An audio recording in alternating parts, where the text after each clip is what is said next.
செங்கோட்டை அருகே கார் குண்டுவெடிப்பில் 12 பேர் உயிரிழந்த நிலையில் 20க்கும் மேற்பட்டோர் காயமடைந்துள்ளனர்.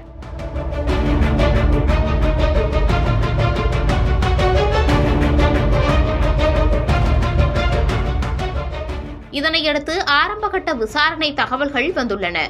என்ன விவரம் என பார்க்கலாம்.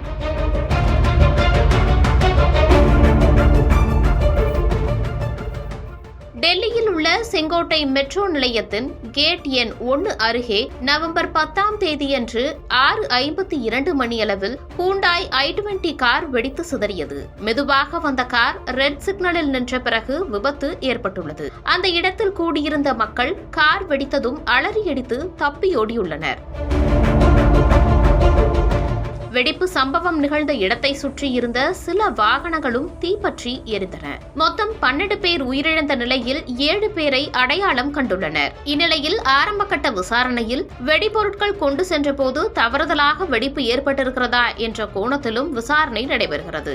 டெல்லி காவல்துறையின் முதல் தகவல் அறிக்கையில் இதனை குண்டுவெடிப்பு என்று தற்போது குறிப்பிட்டுள்ளனர். மேலும் புல்வாமாவை சேர்ந்த மருத்துவர் உமர் நபி என்பவர் காரை ஓட்டி வந்ததாக சந்தேகிக்கப்படுகிறது. அவர் ஜெய்ஷ் இ முகமது மற்றும் அன்சார் ஹஸ்பத் உல் ஹிந்த் தீவிரவாத குழுக்களுடன் தொடர்புடையவரா என்ற கோணத்தில் விசாரணை நடைபெற்று வருகிறது.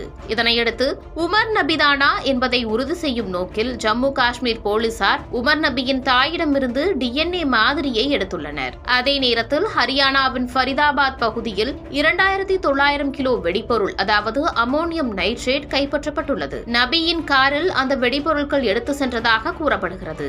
இந்த சம்பவம் தொடர்பாக இதுவரை 8 பேர் கைது செய்யப்பட்டுள்ள நிலையில் இதில் 3 பேர் மருத்துவர்கள் என்பதும் குறிப்பிடத்தக்கது. ஹரியானாவில் உள்ள ஃபரிதாபாத்தில் அமைந்துள்ள அல் ஃபலாஹ் பல்கலைக்கழகத்திலிருந்து 360 கிலோ வெடிபொருள் கைப்பற்றப்பட்டும் இருக்கிறது. விசாரணையில் ஷாஹின் சயீத் என்ற பெண் மருத்துவர் ஜெய்ஷ் இ முகமது அமைப்பின் பெண்கள் ஆட்சேர்ப்பு பிரிவை வழிநடத்தியவர் எனவும் கூறப்படுகிறது. குற்றம் சாட்டப்பட்டவர்களின் நடவடிக்கைகள் குறித்து மேலும் அறிய பல்கலைக்கழகத்தின் CCTV கேமராக்களை சோதனை செய்து வருவதாக போலீஸ் வட்டாரங்கள் தெரிவித்தன. வெடித்த கார் குறித்தான விசாரணையில் i20 கார் பல நபர்களுக்கு விற்கப்பட்டுள்ளது தெரியவந்துள்ளது.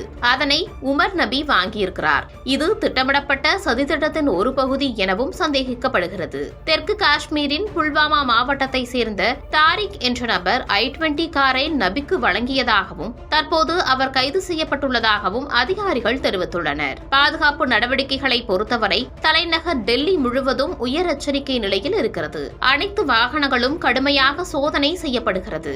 சம்பவம் நடந்த செங்கோட்டை மெட்ரோ ரயில் நிலையம் மூடப்பட்டுள்ளது. தாரியகஞ்ச் பஹார்கஞ்ச் பகுதிகளில் தேடுதல் நடவடிக்கையும் மேற்கொள்ளப்பட்டுள்ளது.